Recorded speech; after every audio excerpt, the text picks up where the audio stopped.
Monday में आपका स्वागत है। तो कैसे हैं आप लोग? आज के इस वीडियो में हम शुरू करने जा रहे हैं बहुत इंपॉर्टेंट टॉपिक, रोटेशनल डायनामिक्स।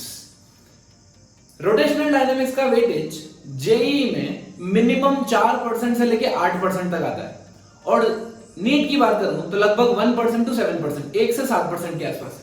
इसका मतलब आज तक ऐसी कोई एग्जाम नहीं हुई जिसमें रोटेशनल से कोई क्वेश्चन ना आया हो। ठीक है, चलिए हम इस लेक्चर में रोटेशन को पढ़ेंगे और मैं कोशिश करूंगा कि आप लोग के लिए इसको थोड़ा इजी बना दूं। राइट, शुरू करते हैं। Rotational motion is also called as rigid body dynamics. Right, rigid body dynamics, dynamics का मतलब अब हम देखेंगे कि कौन सी फोर्स लग रही है, ये फोर्स कैसे मोशन करा रहा है। राइट, काइनेमेटिक्स में हम ये सब बातें नहीं करते हैं, हम देखेंगे यहाँ पे रिजिड बॉडी डायनामिक्स। तो सबसे पहले जो क्वेश्चन आता है हमारे दिमाग में वो आता है रिजिड बॉडी, कि ये रिजिड बॉडी क्या है। बेसिकली रिजिड बॉडी वो है जिसका relative orientation between two points कभी चेंज नहीं होता। The relative orientation between any two points never changes. इसका मतलब क्या हुआ कि एक पॉइंट के रेस्पेक्ट से, बॉडी में एक पॉइंट के रेस्पेक्ट से दूसरे पॉइंट का ओरिएंटेशन चेंज नहीं होता। जैसे मान लो कि ये रिजिड बॉडी है, ठीक है, एक रिजिड बॉडी ले लेता हूं मैं और मैंने कंसीडर कर लिया कि ये दूसरा पॉइंट है उसके ऊपर। राइट, ये रिजिड बॉडी है और ये इसके ऊपर एक पॉइंट है ऐसा। अब क्या होगा, जैसे मान लो ये रिजिड बॉडी तो ये दोनों पॉइंट एक दूसरे के आसपास नहीं आ सकते कभी भी। ठीक है, इसका मतलब अगर ये मूव करेंगे तो साथ में मूव करेंगे आगे पीछे, या फिर क्या हो सकता है कि ये बॉडी ऐसे रोटेट कर सकती है।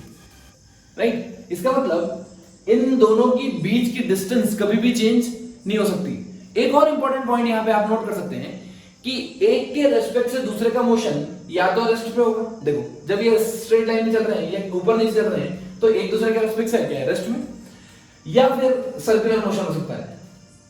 Only two types of motion are possible for a rigid body, या तो रेस्ट पे होगा या सर्कुलर मोशन में होगा। यहां क्या लिखा है, with respect to one point on the body the other point will be either at rest और move in a circular path. क्या चीज क्लियर आपको? या तो एक पॉइंट के रेस्पेक्ट से दूसरा पॉइंट या तो रेस्ट में होगा, भले बॉडी कैसे भी मूव कर रही हो, घूम रही हो, सीधे जा रही हो, कैसे भी कर रही हो, लेकिन एक पॉइंट के रेस्पेक्ट से या तो दूसरी पॉइंट रेस्ट पे होगा या फिर सर्कुलर मोशन में होगा। क्या चीज क्लियर है आपको? चलिए, सो बेसिकली हमें जो मोशन पढ़ना होते हैं वो तीन टाइप के मोशन पढ़ना होते हैं। एक होता है ट्रांसलेशनल मोशन, रोटेशनल मोशन और इन दोनों का combination, that is also called as rolling motion. Right, translation motion हम काइनेमेटिक्स में पढ़ चुके हैं। राइट, अभी तक अपन वही पढ़ते आ रहे हैं सब कुछ सारे चैप्टर्स में। यहां हम स्टार्ट करेंगे रोटेशनल मोशन पढ़ना। राइट, अभी हम देखेंगे रोटेशनल मोशन। अब रोटेशनल मोशन स्टार्ट करने के पहले थोड़ा सा नॉलेज आपको रोटेशनल वेरिएबल्स के बारे में होना चाहिए। ठीक है, रोटेशनल वेरिएबल्स के बारे में सारी जानकारी मैंने सर्कुलर मोशन वाले वीडियो में दे रखी है, प्लीज आप उसको रेफर कर सकते हैं। फिर भी आपको पता है डिस्प्लेसमेंट, वेलोसिटी और एक्सेलरेशन हम कहां डिस्कस करते हैं? We discuss in translation motion. In rotational motion we discuss angular displacement, angular velocity and angular acceleration. Clear? Now थोड़ा समझाता हूं उसको। सपोज आप अपने घर की छत पे देखिए, सबके घर में छत होगी। राइट, छत भी होगी और छत के ऊपर पंखा भी होगा। तो आप पंखे को देखो, मैं क्या करता हूं, एक सेंटर पॉइंट को फिक्स कर देता हूं। राइट, सेंटर पॉइंट को फिक्स करने के बाद दो पॉइंट ब्लेड के ऊपर लेता हूं, एक एक्सट्रीम एंड पे और एक बीच में। ठीक है, पंखे को देखो आप, एक पॉइंट सेंटर पे ले लो और एक पॉइंट एक्सट्रीम एंड, ब्लेड के एक्सट्रीम एंड पे ले लो। राइट, और एक पॉइंट ब्लेड के सेंटर पे ले लो। अब जैसे ही पंखा एक कंप्लीट रोटेशन कंप्लीट करता है, राइट, एक रिवॉल्यूशन कंप्लीट करता है, फिर घूम के एक सर्कल कंप्लीट करता है, तब क्या होगा? क्या इन दोनों पॉइंट ने डिस्टेंस बराबर ट्रेवल करी है, कम ज्यादा? आप बोलेंगे इन दोनों ने अलग अलग डिस्टेंस कवर की। क्यों? क्योंकि सेंटर वाले पॉइंट ने छोटा सर्कल कवर किया है और बाहर वाले पॉइंट ने बड़ा सर्कल कवर किया है। ठीक है, अगर मैं आपसे पूछूं कि एक सर्कल में दोनों ने एंगल कितना टर्न किया, तो आप बोलेंगे दोनों ने एंगल 2 पाई टर्न किया, कंप्लीट सर्कल। इसका मतलब आपको ये दिख रहा होगा यहाँ पे कि जब भी बॉडी रोटेशन मोशन में होती है, रोटेशनल मोशन में होती है, तो उनके एंगुलर वेरिएबल्स सेम होते हैं। ठीक है, सिमिलरली जब भी बॉडी कोई ट्रांसलेशन मोशन में होती है तो उनके ट्रांसलेशनल वेरिएबल सेम होते हैं। ठीक है, जैसे मान लो एक बॉडी है, वो बॉडी मूव कर रही है v स्पीड से, तो अगर मैं हर पॉइंट का स्पीड देखूं तो v ही होगा। सिमिलरली अगर कोई बॉडी थीटा एंगल से डिविएट हुई या थीटा एंगल से रोटेट हुई तो उसके सारे पॉइंट्स बॉडी पे थीटा एंगल से ही रोटेट होते हैं।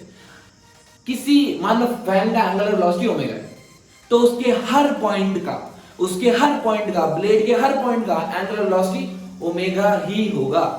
बिकॉज ओमेगा क्या होता है दोस्तों, 2 pi by T, 2 pi by time period. इसका मतलब अगर टाइम पीरियड सेम है, एंगल सेम है, तो फिर ओमेगा तो सेम होना ही होना है। सिमिलरली अगर मान लो स्पीड अप हो रहा है, स्पीड डाउन हो रहा है, तो उसका एंगुलर एक्सेलरेशन भी सेम होगा। क्लियर? तो दोस्तों अब हम देखते हैं रोटेटिंग बॉडी से जुड़ा एक इंपॉर्टेंट फैक्ट। आपको पता है कोई भी बॉडी अगर रोटेट करती है या रिवॉल्व करती है तो वो हमेशा एक एक्सिस के अबाउट करती है, राइट? जैसे मैं अर्थ को ले लूं तो अर्थ हमेशा सन के अबाउट रिवॉल्व करती है, और आई कैन से अपनी एक्सिस के अबाउट रोटेट करती है। क्लियर? लेकिन अगर मैं 2D ऑब्जेक्ट लूं तो मैं कंसिडर कर सकता हूं कि वो एक पॉइंट के अबाउट रोटेट कर रही है। ठीक है? कैसे? देखिए, the body which rotates about an axis, but if body is 2 dimensional we can consider it to be rotating about a point. ठीक है? जैसे मान लीजिए कि एक रिजिड बॉडी है और इस रिजिड बॉडी को मैं इस एक्सिस के अबाउट रोटेट कर रहा हूं, ऐसे, राइट? अब ये रोटेट करेगी, राइट? कंप्लीट। नाउ आपको ऐसा लग रहा है कि अगर ये 2D ऑब्जेक्ट है तो इसको अगर मैं रोटेट करा रहा हूं ऐसे, तो मैं कंसीडर कर सकता हूं ये एक्सिस ऑफ रोटेशन को एक पॉइंट कंसीडर कर सकता हूं। यहां पे मुझे पता है कि जो एक्सिस ऑफ रोटेशन होगी वो परपेंडिकुलर होगी, बट मैं पॉइंट अज्यूम कर सकता हूं उसको, राइट? सिमिलरली अगर मैंने एक डिस्क माना या रिंग माना तो इसका सेंटर ऑफ मास या किसी भी पॉइंट के अबाउट मैं मान लेता हूं कि अगर ये बॉडी रोटेट कर रही होगी तो वो पॉइंट उसका सेंटर ऑफ रोटेशन हो जाएगा या एक्सिस ऑफ रोटेशन हो जाएगा। क्लियर? जरूरी नहीं है कि वो बॉडी का पॉइंट, जिस पॉइंट के अबाउट बॉडी रोटेट करे, वो हमें सेंटर पे ही अवेलेबल हो, वो कहीं भी हो सकता है, इवन इनफैक्ट बॉडी के बाहर भी हो सकता है। ठीक है? जैसे मैंने यहां पे एक केस दिया,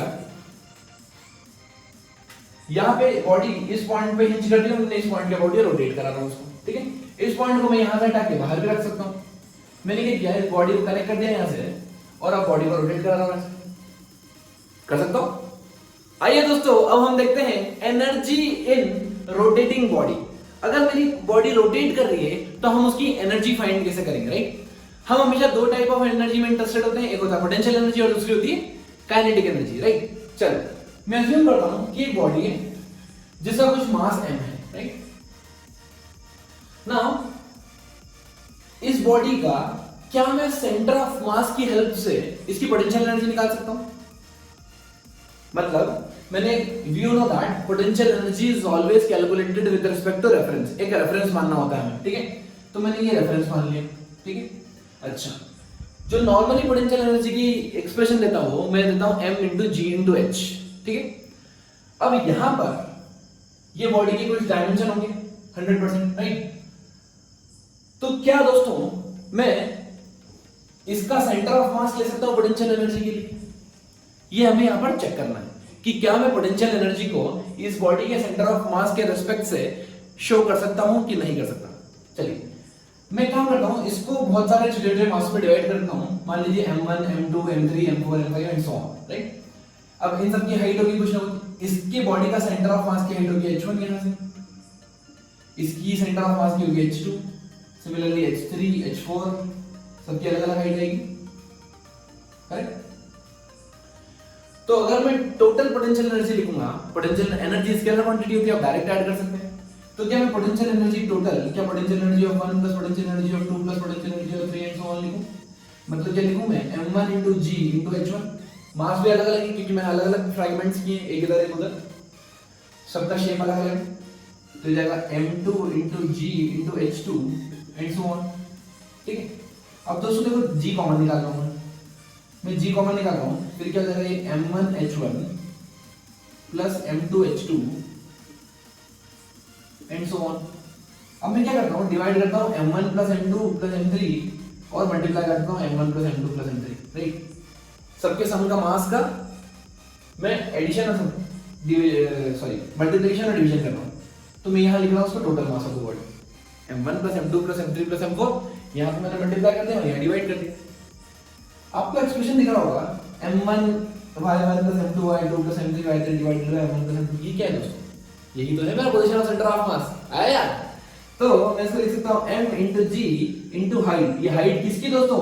सेंटर ऑफ मास की। इसका मतलब जब भी कोई बॉडी बहुत बड़ी हो, छोटी हो, या फिर रोटेट कर रही हो, ट्रांसलेट कर रही हो, हमको अगर पोटेंशियल एनर्जी लिखना है तो रेफरेंस लेवल से उसके सेंटर का डिस्टेंस निकाल लो, परपेंडिकुलर डिस्टेंस निकाल लो, शॉर्टेस्ट डिस्टेंस निकाल लो, और हमारा पोटेंशियल एनर्जी का एक्सप्रेशन आ जाएगा mg into h, where h centre body के रेफरेंस लेवल से। जैसे जैसे रेफरेंस लेवल चेंज करूंगा मेरा पोटेंशियल एनर्जी चेंज हो जाएगी। Potential energy depends on reference, ठीक है। Potential difference never depends on reference, ठीक है। लेकिन हमें अभी क्या निकालना है यहाँ पे, इस बॉडी की पोटेंशियल एनर्जी, और पोटेंशियल एनर्जी के लिए रेफरेंस मुझे बनाना पड़ता है। चलो अब मेरा दूसरा क्वेश्चन की, चलो मैंने पोटेंशियल एनर्जी तो निकाली, क्या मैं काइनेटिक एनर्जी भी सेंटर ऑफ मास की हेल्प से निकाल सकता हूं? मुझे काइनेटिक एनर्जी देखना है। अब मुझे एक चीज पता है, अगर कोई बॉडी रोटेट करती है तो उसके रोटेशनल वेरिएबल सेम होते हैं, लेकिन ट्रांसलेशनल वेरिएबल सेम नहीं होते। कैसे? फिर से वही बात, आपके घर में पंखा, ठीक है, पहली बात आपके घर में छत पे पंखा, और पंखा घूमता भी होगा। अगर पंखा घूम रहा है तो उसकी हर पॉइंट की क्या स्पीड सेम है दोस्तों? अगर मैं एक ब्लेड लूं, ब्लेड पे 3-4 पॉइंट ले लूं, क्या सारे पॉइंट्स की स्पीड सेम है? नहीं है दोस्तों। जो बाहर वाला पॉइंट है वो लंबा डिस्टेंस ट्रेवल कर रहा है सेम टाइम में, और जो अंदर वाला पॉइंट है वो छोटा सर्कल कवर कर रहा है सेम टाइम में। इसका मतलब बाहर स्पीड बहुत ज्यादा होगी। और अगर आपको नहीं भरोसा है तो एक काम करना, चलते पंखे में, ठीक है, तो समझ में आ जाए किसकी स्पीड ज्यादा और किसकी स्पीड कम है। अब देखते हैं यहाँ पर, मान लीजिए कि कोई बॉडी है, रैंडम ऐसी रैंडम शेप की बॉडी लेता हूं मैं, और रैंडम पॉइंट ले लेता हूं कि इस पॉइंट के अबाउट वो रोटेट कर रही होगी, ठीक है, कोई भी पॉइंट ले सकता हूं, मेरी मर्जी, मैंने किसी पॉइंट को फिक्स कर दिया, इस पॉइंट के अबाउट वो ओमेगा से रोटेट कर रही है। दोस्तों एक बात बताओ, क्या हर पॉइंट की ओमेगा सेम होगी डिफरेंट? अगर मैं आपसे पूछूं इसकी ओमेगा, इसकी ओमेगा, इसकी ओमेगा, इसकी ओमेगा, इसकी ओमेगा, इसकी ओमेगा, सबकी ओमेगा सेम होगी? अरे रोटेट कर रही ना बॉडी, अगर बॉडी रोटेट करती तो सबकी ओमेगा भी सेम, डिस्प्लेसमेंट भी सेम, एंगुलर वेलोसिटी भी same at a particular instant. चलो चलो चलो चलो, कांस्टेंट नहीं बोल रहा हूं, डिपेंड है ना, लेकिन सेम होगी एट अ इंस्टेंट, सबकी सेम होगी। जैसे कोई बॉडी ट्रांसलेट करती है तो सबकी वेलोसिटी, हर पॉइंट की वेलोसिटी सेम होती है ना, वैसे ही। नाउ अगर ये ऐसे घूम रही है तो मैं मास को डिवाइड करता हूं m1 m2 m3 and so on ऐसे करके, ठीक है। अब सबकी कुछ ना कुछ वेलोसिटी होगी दोस्तों, राइट? तो इस, जैसे मान लो मैंने ये मास लिया, तो इसकी वेलोसिटी इधर होगी परपेंडिकुलर इसके, इसकी वेलोसिटी इसके परपेंडिकुलर होगी, इसकी वेलोसिटी इसके परपेंडिकुलर होगी, ऐसे। याद है मैंने रिलेशन देख रहा था, v equals to omega r, मैंने ओमेगा पे फोकस किया था, बहुत बढ़िया। तो यहां पर मैं स्पीड ले लेता हूं सबकी अलग अलग, v2 v3 v1, सबकी अलग अलग स्पीड है, सबकी अलग अलग वेलोसिटी है, स्पीड भी अलग अलग है, ठीक है, क्योंकि डिस्टेंस यहां से अलग अलग है ना। हम पॉइंट ऑफ रोटेशन से डिस्टेंस देखते हैं, v equals to omega cross r। दोस्तों v equals to r omega नहीं होता, याद रखना, v equals to omega cross r होता है। मैं आपको पहले भी फोकस करके पॉइंट बता चुका हूं, ठीक है। चलिए, तो जो स्पीड होती है वो ओमेगा पे तो डिपेंड करती है और r पे भी डिपेंड करती है। ओमेगा सबका सेम है, लेकिन r तो डिफरेंट है दोस्तों, मतलब हर पॉइंट का वेलोसिटी या हर पॉइंट की स्पीड अलग अलग होगी। चलिए अब हम काइनेटिक एनर्जी निकालते हैं। तो काइनेटिक एनर्जी आ जाएगी सिस्टम की, kinetic energy of 1 plus kinetic energy of 2 plus kinetic energy of 3 plus kinetic energy of 4 and so on, correct. चलिए अब एक काम करता हूं, क्या काम करूंगा, मुझे स्पीड में और उसमें रिलेशन पता होता है, ठीक है। क्या मैं v को ओमेगा r लिख दूं? क्यों? क्योंकि दोस्तों देखो, ओमेगा किस डायरेक्शन में, ओमेगा है अंदर और r किधर है, इधर, दोनों के बीच में एंगल कितना हो गया, 90 डिग्री। सिखाया मैंने आपको रोटेशन सर्कुलर मोशन में। तो मैं इसको लिख देता हूं यहां पे हाफ इनटू m1, v की जगह रखा ओमेगा स्क्वायर r1 स्क्वायर। यहां से डिस्टेंस कहां से रहते हैं, ये एक्सिस ऑफ रोटेशन या 2D बॉडी के लिए पॉइंट ऑफ रोटेशन से, ठीक है। तो इस डिस्टेंस से ये r1 हो गया, सिमिलरली ये डिस्टेंस r2 हो जाएगी, ये डिस्टेंस r3 हो जाएगी, ऐसे, है ना। क्या दोस्तों r3 परपेंडिकुलर डिस्टेंस है? Yes, r3 centre of rotation से, एक्सिस ऑफ रोटेशन से उस पॉइंट की शॉर्टेस्ट डिस्टेंस और परपेंडिकुलर डिस्टेंस है, ठीक है। चलिए अब मैं लिखता हूं इसको half into m2 into omega square into r2 square and so on, clear. अब ओमेगा सबकी कांस्टेंट है, बाहर निकाल, आ जाओ बेटा r, ये हो जाएगा omega square by 2 m1 r1 square plus m2 r2 square and टक टक टक सो ऑन। क्या मैं सेंटर ऑफ मास यूज कर सकता हूं यहां पे? भाई m1r1 m2r2 थोड़ी है ये m1r1 स्क्वायर है। इसका मतलब टोटल बॉडी की काइनेटिक एनर्जी निकालने के लिए मैं सेंटर ऑफ मास का कॉन्सेप्ट यूज नहीं कर सकता दोस्तों। सेंटर ऑफ मास का ये कॉन्सेप्ट यूज कर लिया तो ब्लंडर हो जाएगा, फिर खेल खत्म, फिर आप नहीं निकाल पाओगे। इसका मतलब पोटेंशियल एनर्जी आप सेंटर ऑफ मास की हेल्प से निकाल सकते हो रोटेटिंग बॉडी में, लेकिन रोटेटिंग बॉडी में kinetic energy of centre of mass की हेल्प से नहीं निकाल सकते। अब ये चीज क्या है दोस्तों, ये ओमेगा है, ये 2, इसको मैं लिख दूं summation mi ri square i equal to 1 to m। बोलो हाँ, बोलना ही पड़ेगा, you don't have any other option. Now इस mi ri स्क्वायर को उन्होंने एक नया नाम दे दिया, उन्होंने बोल दिया एक काम करो, उसको बोलते i, गई नहीं दोस्तों i, तो ये हो जाएगा हाफ इंटू आई इंटू ओमेगा स्क्वायर। ये होती है किसी भी रोटेटिंग बॉडी की काइनेटिक एनर्जी, और इस आई को नाम देते हैं हम MOI। आई का नाम MOI, मोमेंट ऑफ इनर्शिया। इसको बोलते हैं दोस्तों moment of inertia, moment of inertia, moment of inertia. अब ये मोमेंट ऑफ इनर्शिया का आपकी जिंदगी में बहुत इंपॉर्टेंट रोल आने वाला है, मोमेंट ऑफ इनर्शिया का। ठीक है, कैसे? सपोज कि एक ब्लॉक है जो बहुत हैवी है, राइट, मान लो 100 किलो के आसपास का, ठीक है, और एक ब्लॉक है वो 1 किलो का है। ठीक है, मैं बोलूंगा कि आप किस ब्लॉक को इजीली पुश कर सकते हो, तो ये तो आप कॉमन सेंस से बता दो कि जो 1 kg वाला ब्लॉक है उसको आप इजीली पुश कर दोगे, और 100 kg वाले में आपके पसीने निकल जाएंगे, हो सकता है कि इसके प्राण भी निकल जाए। सिमिलरली अगर मैं बोलूं कि 2 बॉडी है, ठीक है, उनको रोटेट कराना है, ठीक है, जैसे एक ये एक्सिस रोटेशन ले ली, एक मास मैंने ले लिया m मास जो r डिस्टेंस पे, ठीक है, और मैं इसको घुमा रहा हूं। फिर मैंने कहा एक काम करो, दूसरा मास m मास लो, सेम मास, और डिस्टेंस 2r कर दो, और फिर घुमा रहा हूं। ठीक है, किसको घुमाने में डिफिकल्टी ज्यादा होगी, r वाले को या 2r वाले को? अगर आपका आंसर 2r है तो दोस्तों कॉपी पेन उठाओ और लिखने लग जाओ कि आपका आंसर सही है। किसको डिफिकल्टी ज्यादा होगी? 2r वाले को। जो डिस्टेंस दूर होगा उसको घुमाने में डिफिकल्टी ज्यादा होगी, और ये डिफिकल्टी हम कहां से निकालते हैं? मोमेंट ऑफ इनर्शिया से। मोमेंट ऑफ इनर्शिया आपको बताता है कि हमें कितनी कठिनाई होने वाली है किसी बॉडी को घुमाने में, जैसे आपको मास बताता है कि कितनी कठिनाई होने वाली है आपको धक्का देने में। ये समझ में आता है? ये रोटेशनल में और ट्रांसलेशन मोशन में एक सिमिलरिटी बनाने की कोशिश कर रहा हूं। रोटेशनल से आपको मोमेंट ऑफ इनर्शिया के, रोटेशनल मोशन के मोमेंट ऑफ इनर्शिया से आपको फील आएगी कि अगर किसी बॉडी को मुझे रोटेट कराना है तो कितनी डिफिकल्टी आने वाली है, वो उसका आई बताएगा। अगर आई वैल्यू ज्यादा है तो डिफिकल्टी ज्यादा, ऐसा समझो। ठीक है, और अगर ट्रांसलेशन मोशन में जिसका मास ज्यादा है तो उसका मोमेंट ऑफ इनर्शिया, सॉरी, जिसका मास ज्यादा है उसका इनर्शिया ज्यादा, इसका मतलब डिफिकल्टी ज्यादा। क्लियर? तो शुरू करते हैं गीता की पहली गाथा। सबसे पहले पढ़ेंगे हम मोमेंट ऑफ इनर्शिया। अब मोमेंट ऑफ इनर्शिया आपको पता है ये होता है m into r square, but आपको जो यहाँ पे पॉइंट याद रखना है वो ये कि मोमेंट ऑफ इनर्शिया 3 चीजों पर डिपेंड करता है। एक तो मास, दूसरा r क्या है दोस्तों? Perpendicular distance. r क्या है? Perpendicular distance from the axis rotation. और तीसरी चीज ये डिपेंड करता है distribution of mass from the axis rotation. किस तरह से मास डिस्ट्रीब्यूटेड है ये उस पर भी डिपेंड करता है। ठीक है, चलिए, लेकिन हम ट्रांसलेशन की बात करें तो वहां पे जो इनर्शिया होता था, वहां जो mass is the measure of inertia, तो वहां पे जो सिर्फ मास पे डिपेंड करता था वो चीज। ठीक है, अब हम यहां पे 3 चीज पे फोकस करेंगे, मास पे, परपेंडिकुलर डिस्टेंस पे, और डिस्ट्रीब्यूशन कैसा है मास का। ठीक है, चलो सबसे पहले हम निकालना सीखते हैं moment of inertia for discrete particles. Discrete particles मतलब आपको पता है अलग अलग पार्टिकल्स प्रेजेंट होंगे पूरे स्पेस में ना। मान लीजिए एक्सिस रोटेशन है और यहां से r डिस्टेंस दूर पे हमारा छोटू मास पड़ा है m। आपको मोमेंट ऑफ इनर्शिया बताना है किस एक्सिस के अबाउट दोस्तों? इस एक्सिस के about. You have to calculate the moment of inertia about this axis. तो अगर मैं इस एक्सिस के अबाउट निकालूंगा तो मेरा मोमेंट ऑफ इनर्शिया कितना आएगा दोस्तों? I is equal to m into perpendicular distance r given है mr स्क्वायर। क्लियर? चलिए अब मैं क्या करता हूं, एक्सिस की वैल्यू ले लेता हूं।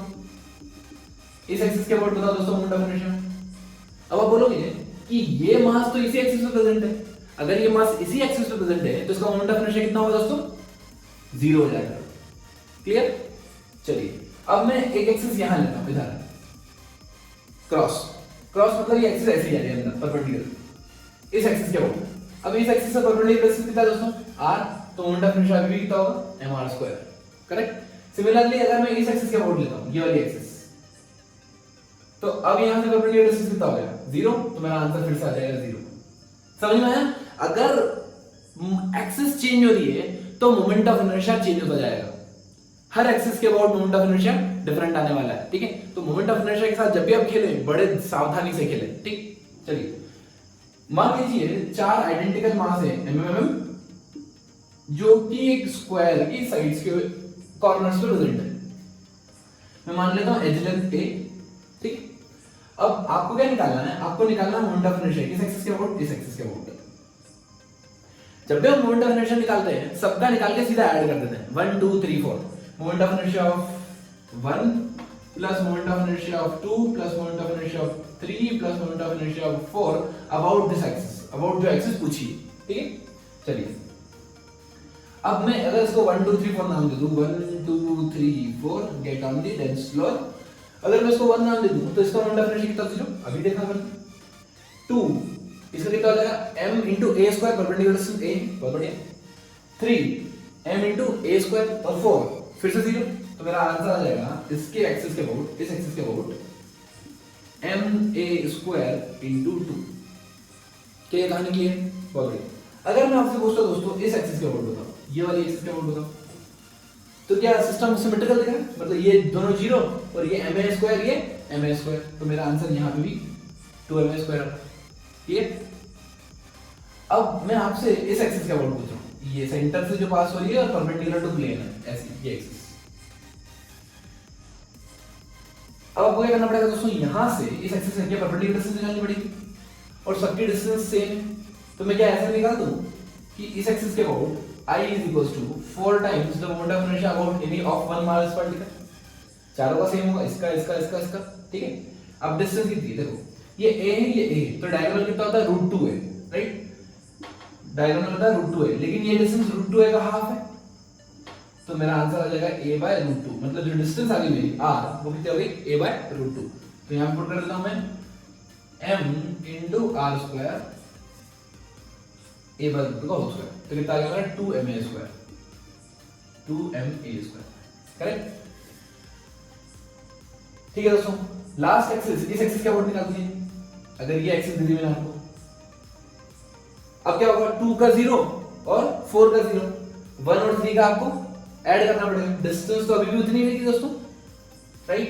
तो यहां हो जाएगा इस एक्सिस के अबाउट कितना होगा दोस्तों a/√2 का होल स्क्वायर, मतलब a/2 a²/2 तो जाएगा ma²/2 प्लस ma²/2, तो मेरा आंसर आ जाएगा ma²।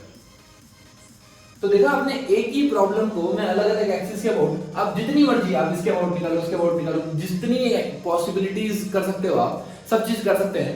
कैलकुलेशन में कुछ भी नहीं है, ठीक है। आपको परपेंडिकुलर डिस्टेंस निकालना आना चाहिए और उसमें वैल्यूज पुट कर दीजिए mr² में, ठीक है। अपने कॉन्सेप्ट को और एनहांस करते हैं एलटीक्यू से। हमने यहाँ पे एक रेक्टेंगल लिया है जिसकी लेंथ a है और विड्थ b, राइट। चारों कॉर्नर्स पे हमने मास प्रेजेंट कर दिया, mm मास पार्टिकल प्रेजेंट है वहां पे। अब आपको करना क्या है दोस्तों, आपको मोमेंट ऑफ इनर्शिया निकालना है। देखो अगर मैं इस एक्सिस के अबाउट पूछता तो आप निकाल सकते थे, इस एक्सिस के अबाउट पूछता तब भी निकाल सकते थे, सेंटर के अबाउट पूछता तब भी निकाल सकते थे। मैं इस क्वेश्चन में आपसे पूछ रहा हूं कि ये जो डायगोनल है इसके अबाउट निकालना, ठीक है। आपको क्या निकालना है डायगोनल के अबाउट। फिर से मैं नाम देता हूं 1 2 3 4 get on the dense floor, right.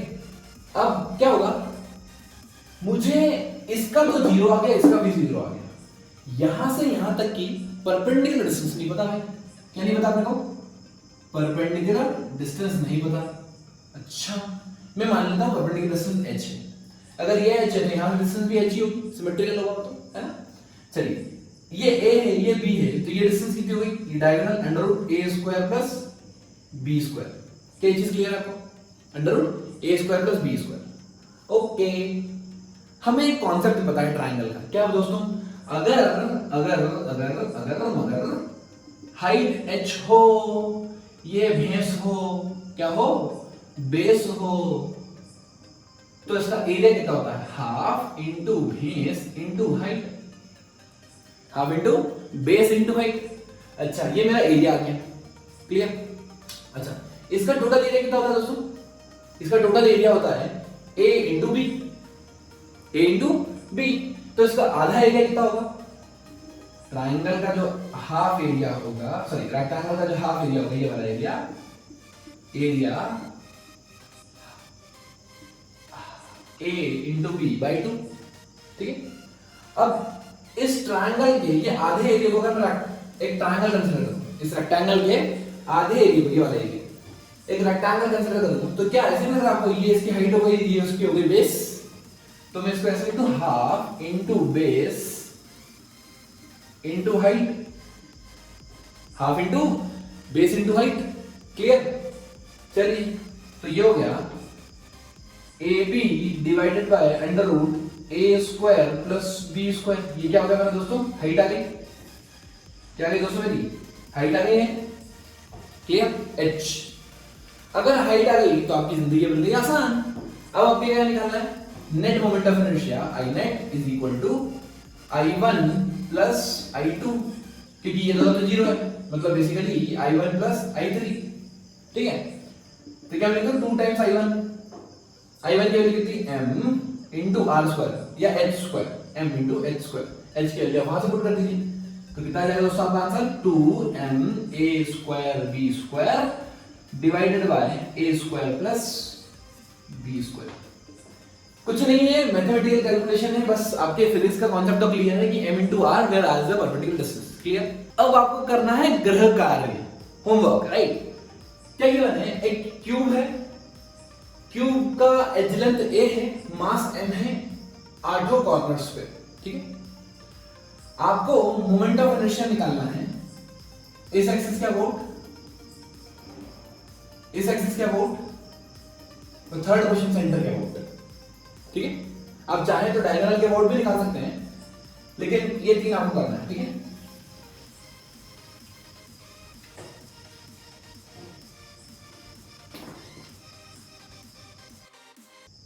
वो सब रातें अपना कर्ज चुकाती है जिनकी नींदें किताबों में खो जाती हैं। Stay motivated, keep learning, keep supporting.